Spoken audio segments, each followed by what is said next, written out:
Now, today and Wednesday, members will participate in small group meetings with congressional officials and present 33 members of Congress with the Golden Triangle Award, the group's highest legislative honor.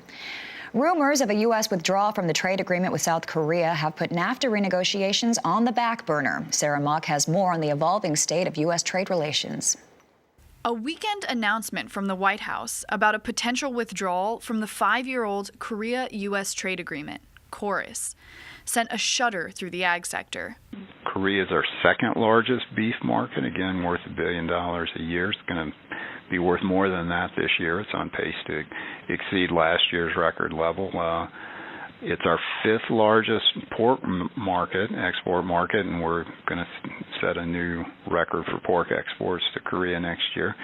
So, it's a very important market for us, one with a lot of upside potential. And we think an awful lot of that growth is a direct result of this agreement.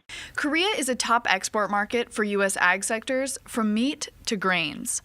Experts worry abandoning the trade pact could send tariffs back to pre-agreement levels, as high as 40%. Unlike the NAFTA, which has been around a much longer period of time, and you can make a strong argument for refreshing or updating, whatever word you want to use, the NAFTA. I think it's a little harder from an ag perspective to make that argument about the KORUS. Though the White House has since backtracked on its KORUS withdrawal, uncertainty is high in the ag community.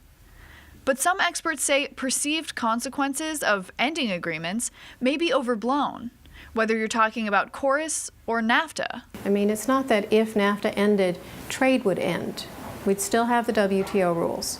We'd still have a lot of disciplines. We still have very integrated systems on feed and meat production, on fruits and vegetables.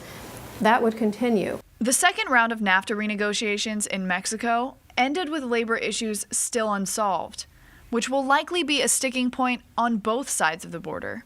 If we want a different kind of economic integration, then we have to deal with labor standards as well. We have to think about, are there enforceable ways to raise wages, to raise labor standards in Mexico? What are better mechanisms to get farm workers to the United States, since we so clearly need those people as well? Members of Congress are some of the few who have access to information about the current talks. So Hansen Kuhn encourages farmers who want to know more to reach out to their representatives. For RFD-TV, Sarah Mock, Washington. And many agricultural initiatives are also being saved for later negotiation rounds, including a petition by Florida fruit and vegetable growers for a dispute settlement clause that much of the industry opposes.